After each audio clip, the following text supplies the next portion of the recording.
G'day, Tragic here, and welcome to turn 2 of Dead Men Tell No Tales. So let's get straight into this, but before we do, there's a couple little mistakes and things I want to talk about. For starters, we accidentally put one too many deckhands for some reason. I can't remember why, but that's not supposed to be there.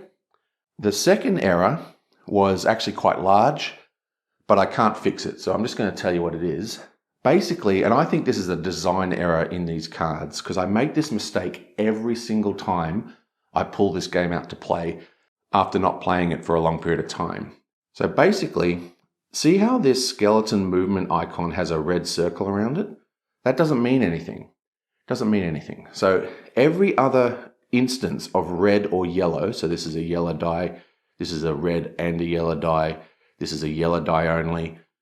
Every other instance of a color denotes it only happens on that tile. So for example, if I get a yellow 4, this will activate, but this won't. If I get a red 4, this will activate, but this won't. So every time I see this the first time, I always think, oh, only skeletons on red activate. Not true.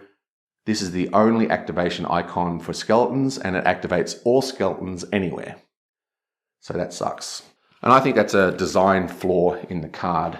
Having this one exception is pretty counterintuitive.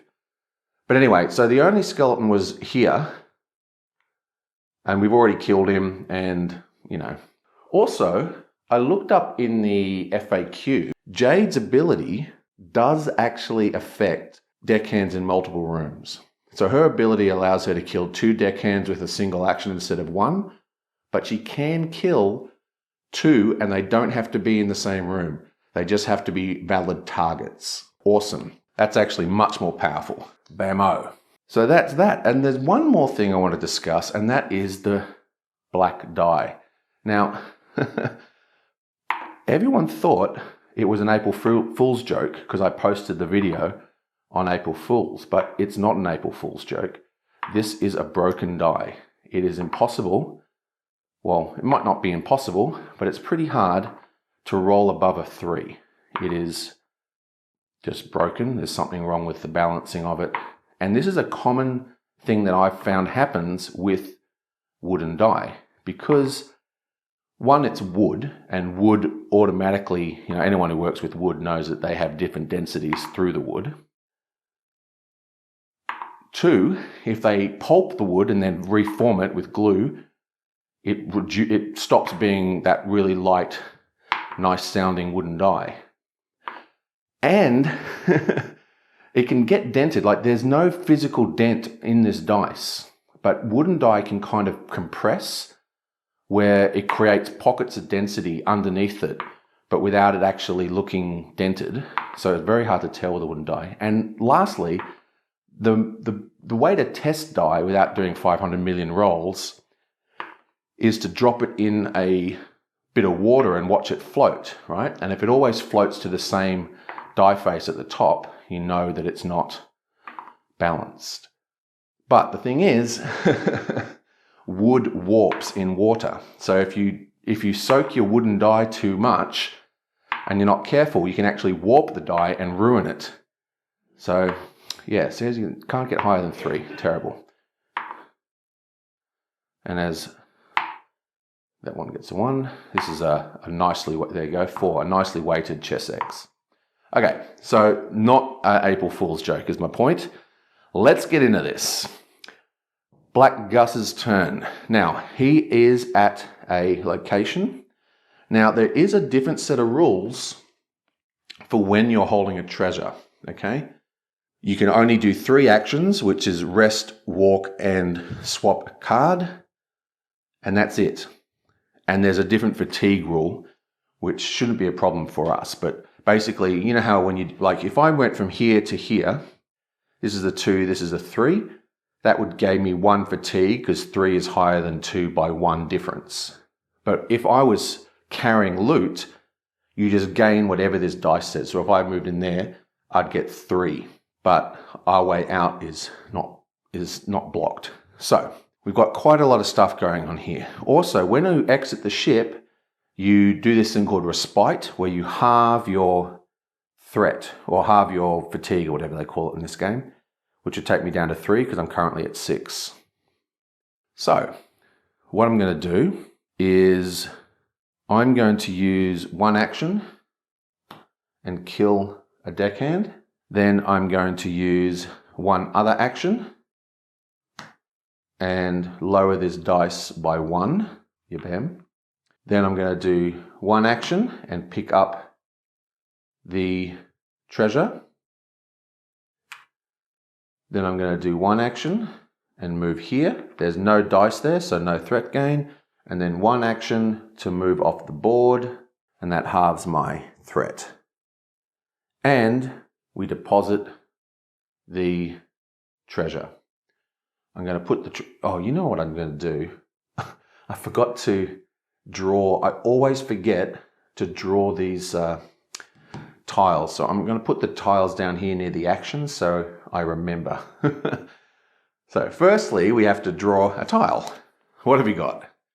So it's a red 4 that's got all parts open. Now we have pretty... this is blocked, this is blocked, this is blocked. So there's not a lot of places to put this stuff. I'm going to stick it here. Let's give it a little 4. And we'll just draw a card, a monster or whatever you call it. Bam.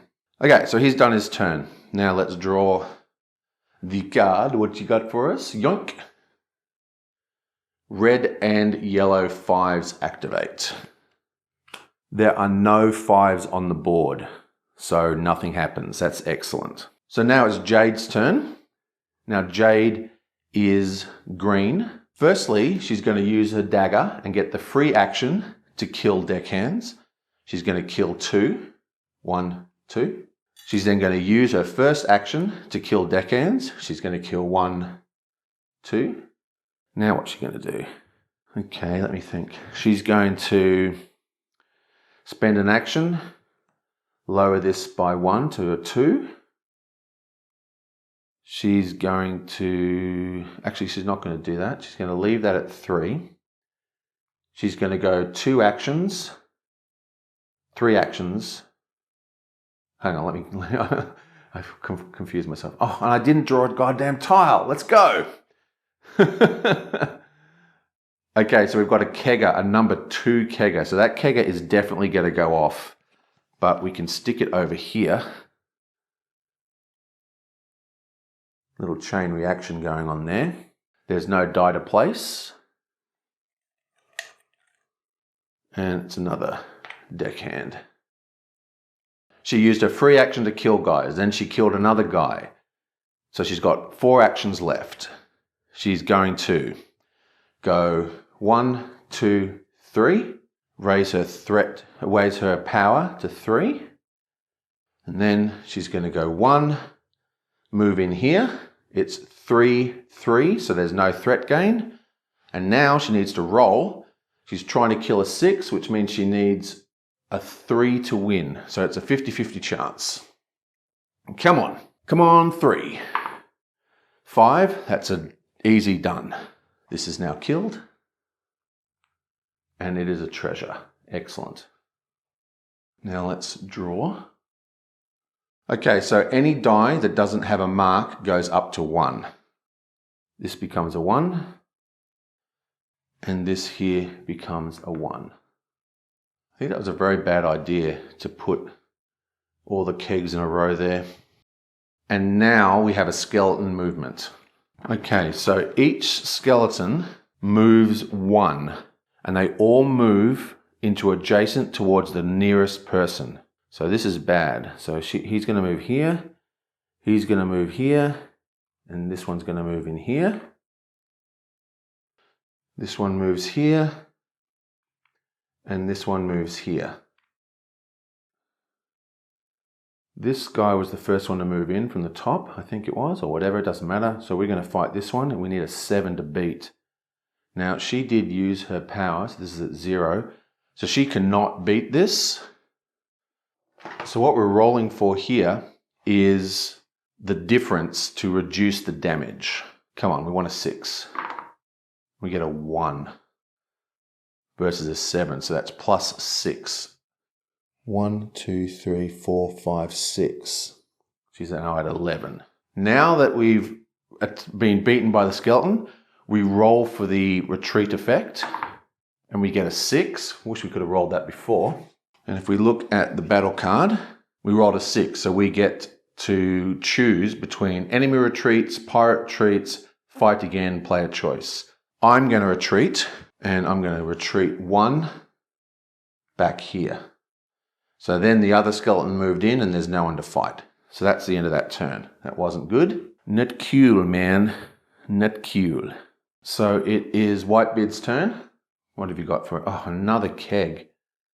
This is a 5 keg. Stick this one here. Actually, I'll stick this one here. There's a 3.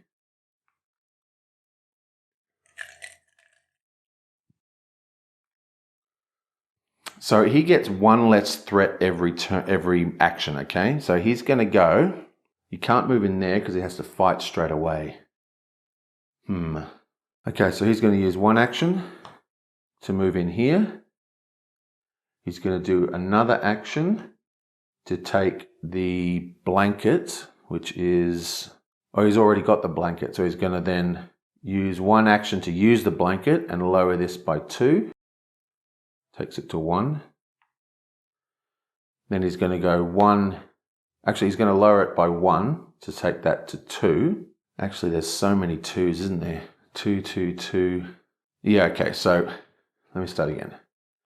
1 action to move from here to here. Then he's going to use another action to lower this to 1 using the blanket. Then he's going to use another action to move into here. This is 1 to 4, which is +3. Because of his ability, he only gets +2. 1, 2. Then he's going to go bam, 1 more, and lower this to 3. Now here's something I haven't done before.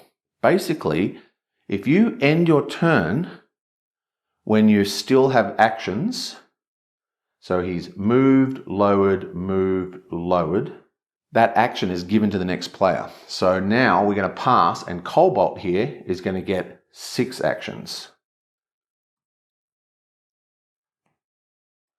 But first, we have to draw the dreaded revenge card. Bam! Okay, so we have trapdoors spread out, and we have a 3. So this becomes a 4. That's almost about to explode. 1 more and that explodes. This also becomes a 4. And now we have the spread out icon. So there's a number of rules that govern how this works. Basically, for starters, it only spreads out from trapdoors that already have deckhands in them. So this one here, this one here. It spreads out in clockwise order. And it starts at the 9. That's the way I've been doing it anyway. So start here and then around. And it can only spread to locations that don't have a trapdoor and don't have an existing deckhand. So this guy here, he can't spread here because there's no door. There's no room here. And there's a trapdoor here already. So nothing happens. This guy, he can only spread out to this room. And you spread out by actually adding pirates like that. So just because it's a little bit confusing that, the spread out icon means that you add. It doesn't actually move the deckhands. I think I actually moved them in the first turn. They only spread from locations that have deckhands. So this one or this one. They can never spread to a location that has a trapdoor or through a closed room. So there's no door there, nothing. So there's a trapdoor. He does nothing. Over here, there is a door and it spreads out by adding. So we added 1. And you can only ever add them to if there's fewer deckhands in the starting location, which there was. So we only had to put 1 on the table. Pretty good. Right, now it is Cobalt's turn. Let's make sure we draw the card. Yoink! Oh God, all the bombs are coming out now. This is a 2. Wow. Look at this. I've really screwed up. No door, no door, no door. No door, no door. Wow. I'm going to put this up here. I'm not doing very well with my tile placement, I don't think. Place down a 2.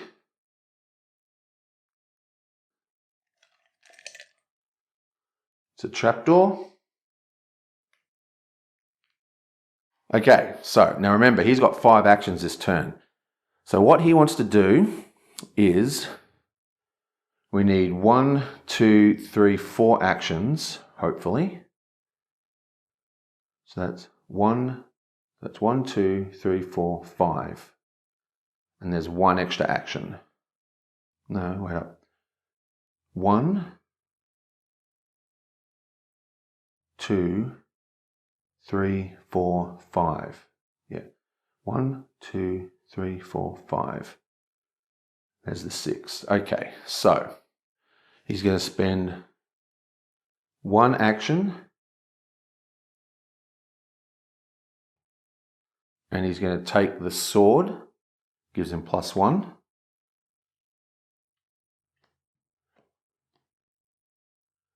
And this goes into here, and then he gets to choose one. So he's going to choose the compass. So he is now 2, 3. For his second action, he's going to move in here. It's a 3. For his second action, yeah, he's going to move in here. It's 3 and a 3, so there's no damage. He now has to fight this guy, which is a 6. He is 2 power +1 from the sword, so he's 3, which means he needs a 3 to beat this guy. Come on, 3. Come on, 3. Oh, cocked. Oh, it was a 4. Come on. Come on, 3. Oh, beautiful. So that is 6 to kill. Put that down. We kill this, flip it over. It is another treasure. He then uses this action to pick up the treasure. He then uses 1 action to move here. There's a 3 here and a 3 here, nothing happens. But his special ability says that while looting, he just does normal fatigue. And because there's 2 3s, there's no fatigue there. Then he moves in here, no fatigue there because that is a 1.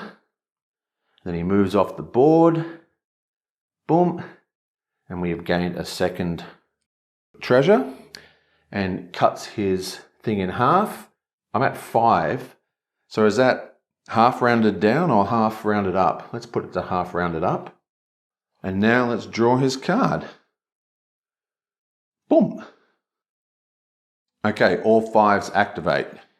There are no 5s on the table. That's excellent. This girl gets 5 actions. For her first action, she's going to get rid of the bucket and she's going to pick up the pistol.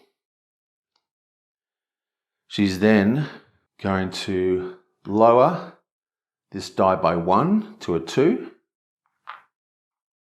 Ooh, to a 2. Oh wait, I've got to draw a tile. Why do I always forget to do that? Oh God, more kegs. 4. This only has 1 room, so no rooms all around it. There's only 1 doorway. So I'm going to put this here. Oh no. Where am I going to put this? I'm going to have to put it, oh God.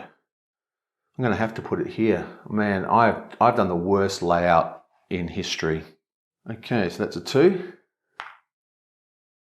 Okay, so she's done 2. So she's lowered the dice and then she's taken the pistol, she's lowered the die, and now she's moved in here. She's moved from a 2 to a 1, so there's no threat gain. She's then going to spend 2 actions to raise her level here. 1, 2, she's now at 3. And now she's going to use the pistol to attack the number 7 from the adjacent room. So 7, we're at 3, that means we need a 4 to beat this person. Come on, 4. 6, absolutely excellent. So that person is now dead. That's another treasure. Finally, yoink! It's 4 and trapdoors activate. And it's red and yellow. So starting in this column, 4. That goes to 5. So that's an explosion. We'll deal with that in a sec. And a weird thing about this is that explosions, like room explosions, do more damage than keg explosions. So this hits 5. What means is going clockwise, the explosion shoots through the door. So starting at the 9 position, bam, this raises by 1. Then I move this to place it on top of the keg like that to denote that that's exploded. Now, unlike a room explosion, it only goes through one door and the tile isn't destroyed. But I think it still activates the explosion marker. So the doom track has gone up 1. Okay, so we're still doing our 4s. No 4s there. There's a 4 here. This goes to 5. No 4, no 4. There's a 4 here. This goes to 5. Wow, we're about to have a very bad time. There is a 5 here. 4 here. This goes to 5.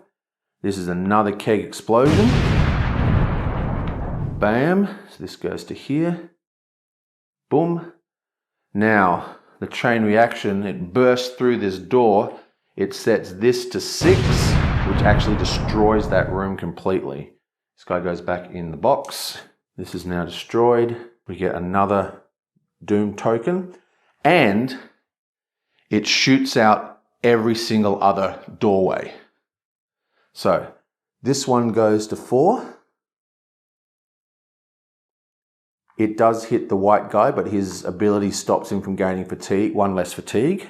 It goes through here. This goes to 4.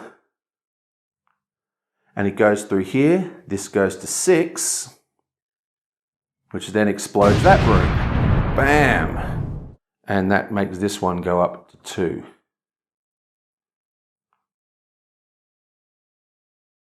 Up to, was that on 2 or 3? I think it was on 2. Yeah, it was on 1, so this is now 2.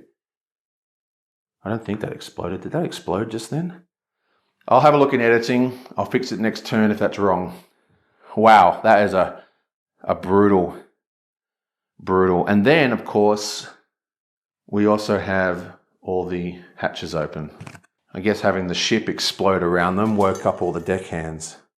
So we have a deckhand, we have a deckhand, we have a deckhand, we have a deckhand, we have a deckhand, and we have a deckhand. Now, this is a really bad situation. We have only got 3 more explosions and then it's a game over.